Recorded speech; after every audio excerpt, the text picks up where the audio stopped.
everyone, my name's Stonesy Boy, and today we beat Minecraft Legends. Yep, that's true. We beat Minecraft Legends 100% of the dang game. Literally went in. You see that little guy in the cover right there? You see this little guy right here? This guy? Well, we went woohoo, waboo, and then beat his sorry little butt back to the, the nether. And we did it with pride. And we killed his stupid little generals too. But that's not important right now. What is important right now is the fact that I have the Minecraft Legends book. And the book should tell us more about our little friend that's now dead, 6 feet under. And I have all respect to him, the devourer, the great hog in the sky. Huge respect, honestly. The best respect. And killing him was just an obstacle for my own story and the end of his. So I am honored to be the end of his story, if anything. But in celebration of beating him, we are gonna read this. Now don't think, wait a minute, what happened to the other book? Not like anyone's watching this, but don't think that. The other book is actually already fully done, and the huge video that's about 3 hours long is already fully edited. I just wanted to personally take this video today and be like, push forward, and then be like, oh, look at the video, But yeah, I'm sorry, I went over my time, so it's been about 2 minutes and 5 seconds. So, yeah, let's read. And there's a reason why it's going 1 to 21, because this book has a chapter system, and I didn't know how I was going to do chapters. There are, in total, I don't know how many chapters. And I would do about 3 chapters of video, but they're all different things. So I want to do, like, from 21, I want to go from 21. So, for example of that, so 21 is the end of another chapter. And after 21, I want to go from 21 to 40, right? But that's not going to happen because on page 40, it's the middle of another chapter. So it'd be 23 or 22 to 41. I wonder. You know what I wonder? Let's go to page 61 and see if that's the same consensus for that one too. 61, 97, 91, 81, 77, 61 is a new chapter. Okay, cool. So I guess I could do it 20. It's just a weird 20. Okay. You ready? Let's begin. Where is Crichton? The great bungus bellowed echo throughout the crude throne room of the crumbling Piglin bastion. I need their smarts, and I need them now. As the leader of perhaps the largest and arguably the most powerful clan of Piglins in the entire nether, Bungus liked to make demands, and to have them answered instantly.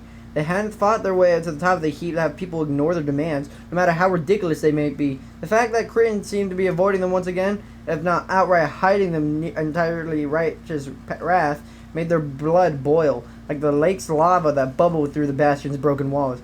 You don't need them, Ugub grunted. You got me. Bungus side-eyed the massive piglin brute. You're not smart, just strong. The kind of trouble we got now, muscles can't help with. We need smarts to fix it. Crichton smarts. Ugub grunted louder, huffing with indignity at the idea that sheer brawn wasn't a solution to every issue. Muscle got you this bastion. Muscle can keep it. Bungus leaped up in the rough stone throne and backhanded Ugub across the floor. Did your muscle stop that, huh? Ugub wiped their jaw clean as they pushed to their feet. They glared at Bungus as their eyes could shoot arrows straight through the Piglin's boss's head. Bungus snorted at Ugub. There's too much out there in the nether that could kill us. Too many other Piglin who want what we got. Muscle's not enough to stop it. The walls of this bastion can't last against it all neither. It's too much. We need smarts. Hearing now with Bungus needing their help, Crichton decided it might be not worth risking their wrath. The much smaller Piglin adjusted their robes, slipped out of hiding spaces behind Bungus's throne, and leaped into the light shining down through the battered bastion's broken roof. I got smarts, Crichton said, their voice bright and hopeful and only quivering to the faintest bit of fear. I just got the kind of smarts you need, right here in my head. I can help. Bungus spun around in the back hand of the over-eager Piglin in the other direction. Crichton, who was less than half the size of the towering Bungus and Ugub, rolled away in a chewed-up skull and till they smacked into the room's far wall. They lay there, stunned for a moment, mostly an unexpected reversal for fortune. Cretan shook their head clear. What did I do? Bungus talked toward them, thick hands squeezed into the massive fist. That's not what's wrong. The trouble is what you didn't do. Cretan towered, a long shadow of the leader loomed over them. I've been trying. You know I've been trying. Trying's not good enough, Bungus stomped their booted foot. I might try not to squash you. I might fail at that, too. I helped you take over the bastion, Cretan shouted up at Bungus, terrified but somehow still defiant. I'll help you keep it. You try to help us keep it? Ungub snorted. If we fail at that, some other piglins will take it from us. Bungus gasped at the idea that Ungub had finally given voice to. The thought that Bungus's clan had grown so weak that some other piglin clan might be able to kick them out of the bastion, or worse. It would be fair, thought Cretan. That's how Bungus got this bastion after all. Never, Bungus thundered at Ungub. That will never happen. We will not let it. Ungub snorted dismissively. That's what Gungert said too. Before you took the bastion from them this piglin way, we are taken. Bungus refused to accept any of that. Not this time. Not from us. Not from me.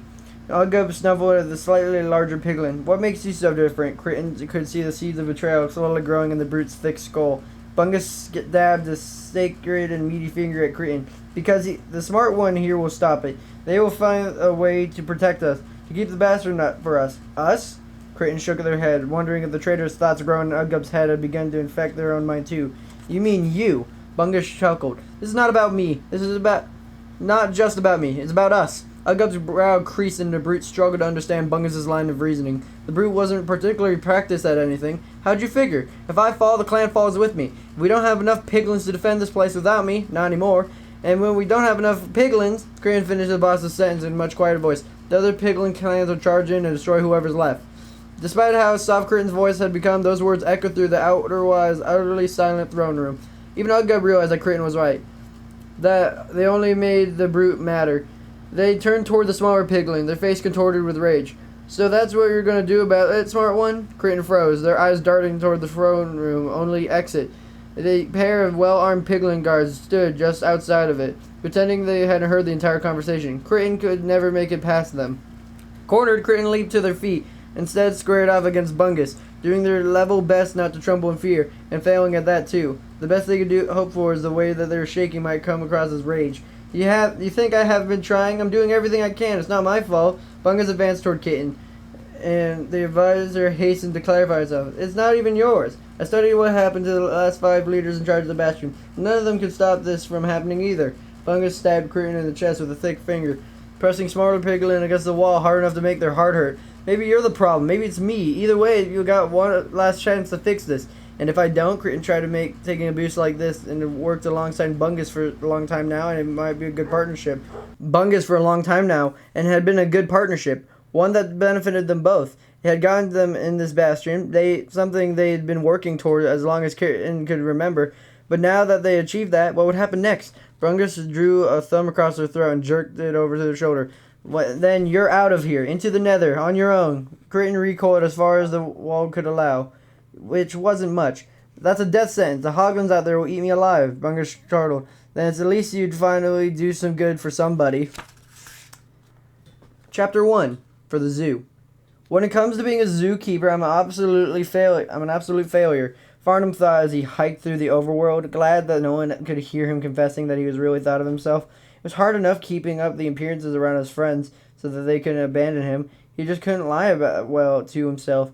The sun hung high in the nearly cloudless sky, shining down on Farnham in the rolling landscape that tumbled toward the mountain range that outside the town he'd been born in and known all his life. All sorts of animals wandered around the place, gazing at the copious grass and swimming through the nearby river. He had studied them well and knew them all, perhaps a little too well. It's too bad, then, that being a zookeeper is my job. The trouble wasn't that Farnham disliked animals. When it came to the creatures in the zoo, he built habitats for them that were far better than anything they'd found out in the wild.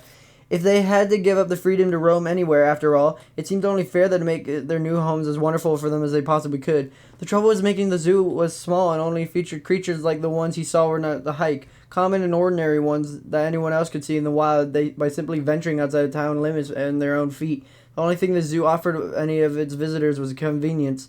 Farnham knew that this place's biggest flaw, but he didn't know what he could do about it. He never intended to open a zoo, but he somehow found himself in charge of one.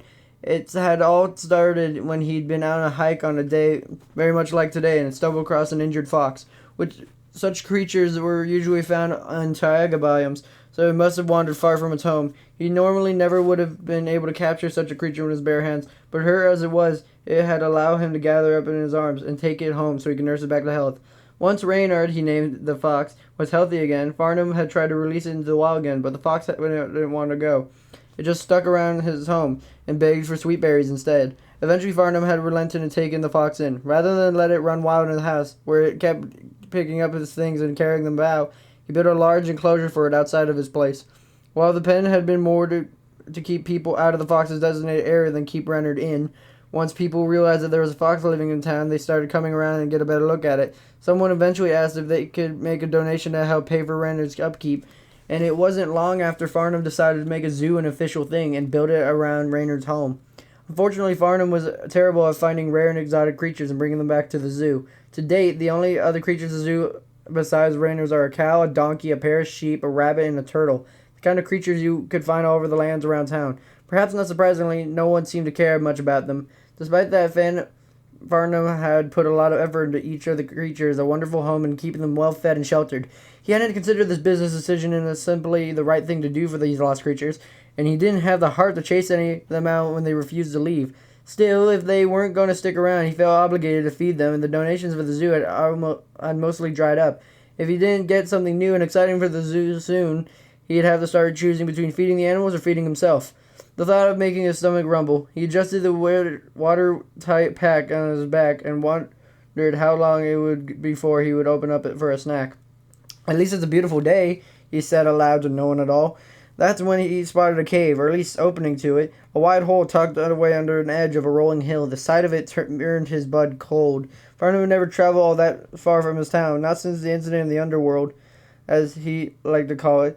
When he was young, he liked his hometown. It was comfortable and safe and full of all sorts of people he'd known forever.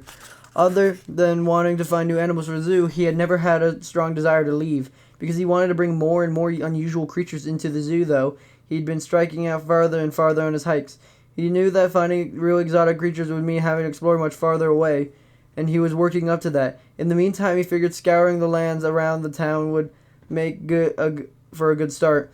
But did that really have to involve going into a cave? Couldn't he just stick to the surface where he could see long distances and flee if anything dangerous came after him? Terrible experience he had as a youth that involved going underground, and he was not eager to repeat that experience. Still, he told himself, a cave's not really the underworld, right? It's not like I have to dig to get into it. It's right there, open to the rest of the world. He wasn't sure he believed that, but his curiosity about what he might find in the cave warded his fears, but what in the cave might find him. Without him willing, his feet drew closer to the mouth of the cave. It's okay to get closer. The sun is shining warm and bright out here. It's like the underworld can't just reach out of the cave's mouth and grab me, right? He did his best to agree to himself and crept closer and closer to the mouth of the cave, step by agonizing step. After what seemed like all day, he found himself standing at the cave's lip and staring into it. Sunlight slanted down through the opening, illuminating the first several feet of cave's rocky floor. Farnham couldn't make much beyond that, other than to see what the cave was much larger than he had hoped. If he wanted to know what might live inside of it, he was going to have to enter it. He just didn't know if he could make himself do that. He broke out a torch and lit it, holding it high over his head as he edged toward the cave he found, stretched far back than the torch could let him see. He cocked his head to one side and tried to listen as hard as he could for anything that might be living in the cave. All he could detect was a faint trickling of water somewhere in the distance. He froze up there, unable to force his feet to move forward. No matter how hard he tried, the sound of the beating of his heart in his chest grew louder and louder in his ears, drowning out anything else. The urge to turn around and run back home tugged at him so hard that he didn't know how to deny it. He heard footsteps coming up behind him. Chapter 2, The Expedition. Farnham's first instinct was to run. Since the footsteps were coming from behind him, that would have meant charging into the cave. Still unable to bear the idea of plunging into the darkness, he spun around to confront what might be approaching him. "Is that you, Farnham?" a familiar voice called out. "What in the other are you doing all the way out here?" A laugh leaped from Farnham's throat. It wasn't a creeper, a skeleton, or some creature coming up behind him, which they wouldn't have done in the daytime anyhow, but fear had made him foolish. No, it was his friend, someone he hadn't seen in far too long.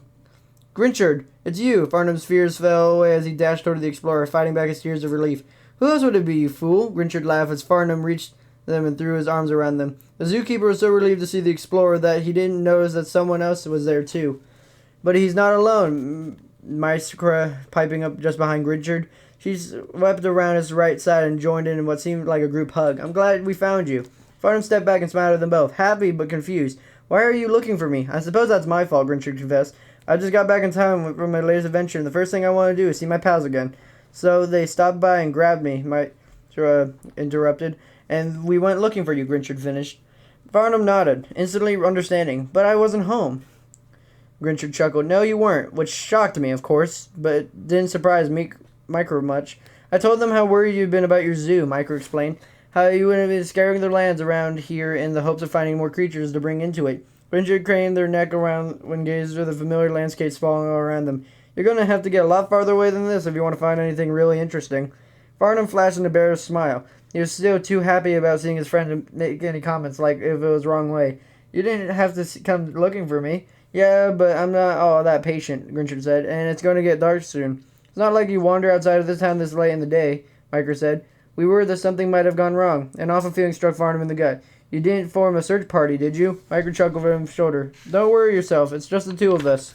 Grinchard rolled his eyes. I told her that if we couldn't find you on our own, there wasn't much chance anyone else would manage it either. Richard's cavalier attitude toward his safety might not have upset Farnum if he hadn't been so relieved. The entire town had come look out for him when he'd gotten lost in the underworld as a kid, and he was still living that horrible incident down. The last thing he wanted to get the rest of the tongues around the town wagging about that again. Micro craned her neck, peering at the parts of the cave the torchlight reached. Anyhow, now that we found you, we should start working our way back home. If we head out now, we could get back to the town before the dark. And I'd rather not be roaming around at night. Farnum gave Grinchard and Micro a grateful nod.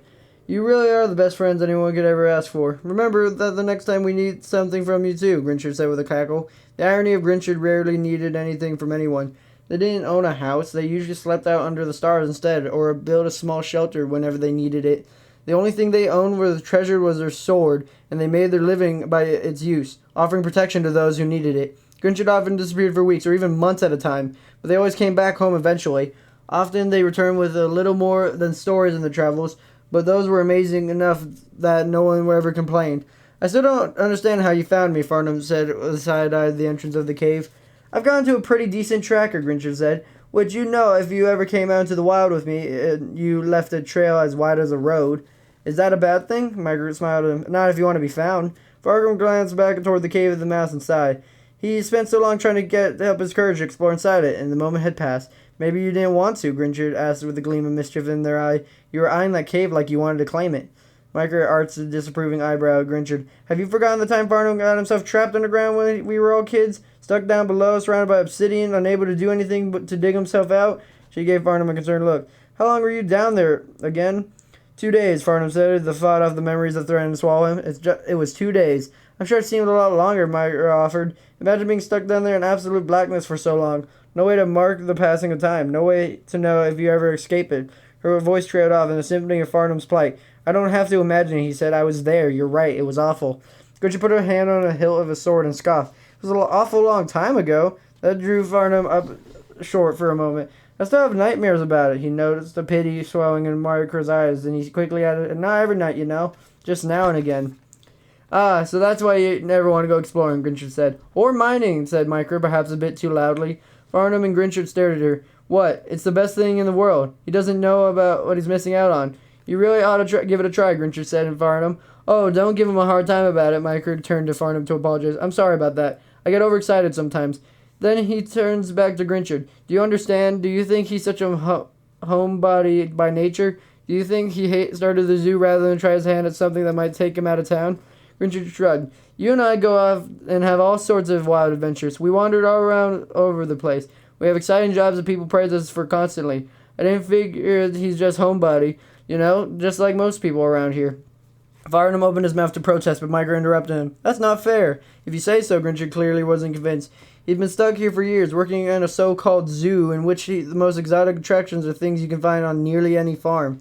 Now wait, Farnum said. That may be true, but it's all rooted to his childhood trauma, Micro said, defending him. That horrible incident that haunts him to this day. And you think he's just going to forget about that? Reach deep inside himself for some hidden scrap of bravery and charge off into the unknown? Now, just a minute, Farnham spluttered, finally getting Micro to stop. Yes, maybe I was traumatized by the incident underground all those years ago, and yes, maybe did make me afraid to venture out in the world like the rest of you. But that doesn't mean I'm a lost cause, does it? Grinch and Micro suddenly found that they were fascinating things to look at elsewhere, each of which had happened to be the opposite direction of Farnham. It took Farnham a moment to realize that neither of them wanted to answer him, which disappointed him even more. Well, he demanded. Of course not, Micro blurted out. That's not really up to us, Grinch said carefully. Well, who is it up to then? I have a zoo to run. I just can't drop off the hat. Grinch frowned, uncomfortable with the topic, but ready to forge ahead. I saw you staring at that cave when we strolled up here. You nearly jumped out of your skin when we said hello. Farnham flushed with embarrassment. So? Grinch shrugged. So, maybe you should go in there. The blood that had risen Farnham's cheek abruptly drained from them. What now? We're already here, Grinch forced an easy smile. No better time than the present, right? Farnham's mind cast around on some sort of excuse to get out of this. I thought you said we had to head back. It's getting late in the day. Grinch chuckled. Micro said that, not me. Farnham turned to the Micro for help, and she sucked at her teeth. As she peered up at the sky, I was trying to give you an easy way out of here. It's not that late, I mean, depending on how big the cave is and how far we want to go into it. Farnham went in the disappointing to angry. If he didn't, I don't charge off on some crazy expedition into the darkest, deepest part of the world, I'm a lost cause then. Is that it? Forever? That hardly seems fair. Micro gave him a sympathetic shrug. That's not it. Not really. We love you either way, Farnham. I just came back here happy to see you, Grinch said with a smile that asked Farnham to forget all about all of this. Farnham considered letting this answer get away from him and marching off on his own right then and there. He appreciated them coming to find him, but he hated it when people treated him like this, especially his friends. He could have just yelled at them and demanded that they leave him alone. They'd leave and wander back to town, and he might never speak to them again. Worse yet, if he did speak to them again, would they still be friends? He glared at both of them in turn, and he didn't have a judgment he feared he might find in their eyes. All there was genuine concern. They really did care about him. If he didn't go with them, he knew they'd forgive him for it. But would he ever be able to forgive himself? He pursed his lips and wrestled with each other before he finally opened his mouth to speak. All right, he said with a deep sigh. They might have been the hardest words he ever uttered. He knew once they left his lips, there was no turning back. All right, Grinch said, confused, unsure if Farnham had decided to end their friendship or not. All right, what? Farnham cringed just a bit. Making a decision had been hard enough. Now they were just going to make him explain it to him. All right, let's go. He waited for a realization to dawn on them, but they were taking too long. I'm in. You're in, Grinch said in belief. You're in? Micro said in awe. I'm in. Part of Farnham was relieved to finally be doing something like this with his friends. Finally facing up to long-held fears. Finally doing something he was afraid of for once. The other part of him wondered what in the world he'd gotten himself into. Well, see what I mean? So it's like, it's interesting. So I just read 21 pages, right? And next time we meet, I'm going to be reading 20 pages. And then after that, I'm going to be reading 19 pages. And then after that, I'm going to be reading 25 pages, and it's just going to be weird. I don't think I'm going to ever be reading under 20, and if I do, then it's going to be like 19, 15, whatever. But it's definitely going to be a weird series, that's for sure. So the next time we meet is going to be 22 to 41, I think. 22 to 41. 22 to 41. Okay, so let me write that down real quick, and then, say the line, Bart.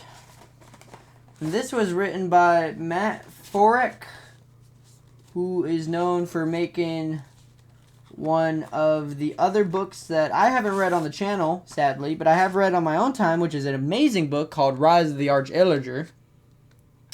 He's also made other novels, such as New Blood for Halo, I Will Not Eat People for the Monster Academy, and Hard Times in Dragon City for Shotguns and Sorcery, which we might read on this channel, or as time of you hearing this, maybe already read. I don't know. I like his work, to be honest. He is very detailed, and he's very smart on his decisions. But yeah, hope you guys have a super fantastic, wonderful day. Be polite, be efficient. Make sure to like, comment, and subscribe. And while I speak for this next part, I'm going to write down oops, 20, it's 22 to 41. And yep, so next time we're reading 19 pages. And I'll see you guys next time. Bye-bye.